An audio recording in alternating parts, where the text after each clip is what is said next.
আসসালামু আলাইকুম। আপনার উপর শান্তি বর্ষিত হোক। প্রিয় শরীদ, খাতমে কামালির ৩৯তম ধাপে আপনাকে স্বাগতম। আপনি জানেন, রোগ শোক, বিপদ আপদ, আসমানি জমিনি বালা মুসিবত, সকল ধরনের অস্থিরতা, অশান্তি, অনিশ্চয়তা, নিরাপত্তাহীনতা, দুর্যোগ, দুর্বিপাক, আজাব গজব থেকে মুক্তির জন্যে খতমে কামালি এক সহজ আমল। খতমে কামালির এই আমলের মধ্য দিয়ে প্রার্থনাকারী প্রার্থনার সাথে মিশে যান। আসলে প্রার্থনাকারী যখন প্রার্থনার সাথে মিশে যান তখন প্রার্থনা কবুল হয়। খতমে কামালি প্রার্থনা কবুলের এই পরম মুহূর্তে আপনাকে নিয়ে যাবে। তাই নিজের, অন্যের, সমাজের, দেশের, মানব জাতির যে কোনো কল্যাণের নিয়তে আপনি এই আমলে অংশ নিন। আপনি সকল বিপদ আপদ, বালা মুসিবত মুক্ত হন। আপনার জন্যে কল্যাণকর সকল দোয়া আল্লাহ কবুল করুন। সব সময় আল্লাহ আমাদেরকে তার রহমতের ছায়ায় রাখুন। এই কামনা করে আমি শহীদ আল বুখারী মহাজাতক খতমে কামালির পুরো প্রক্রিয়ায় আপনার সাথে থাকছি। আসুন এবার আমরা ডুবে যাই সত্যের গভীরে।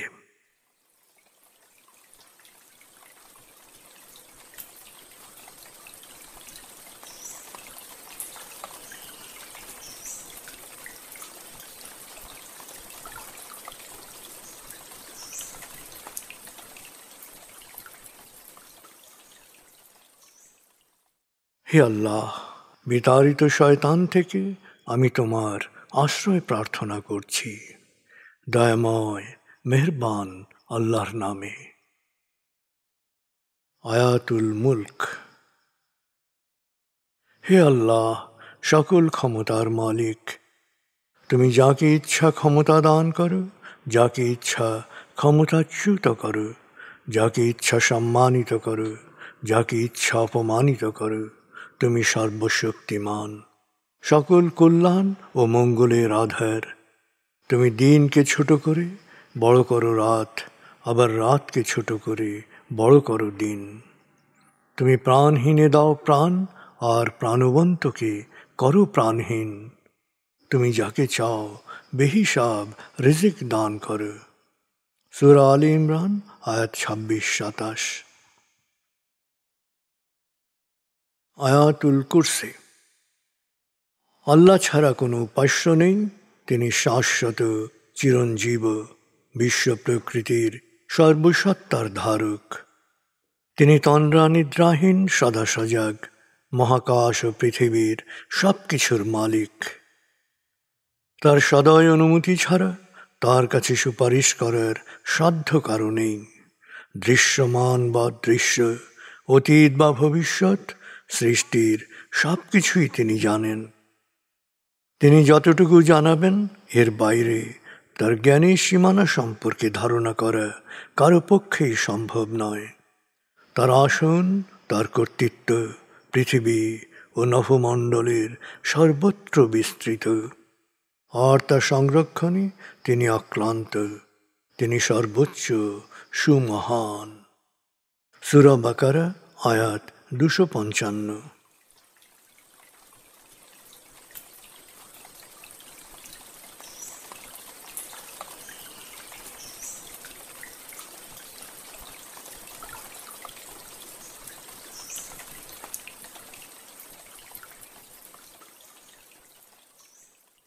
আসুন আমরা ধীরে ধীরে ডুবে যাই হৃদয়ের গভীরে নবী প্রেমে। বলগল উলা বিকমালিহি, কশফত দুজা বিজমালিহি, হসনত জমিও খিসালিহি, সল্লু আলাইহি ওয়ালিহি। بلغ العلا بكماله كشف الدجى بجماله حسنت جميع خصاله صلوا عليه وآله।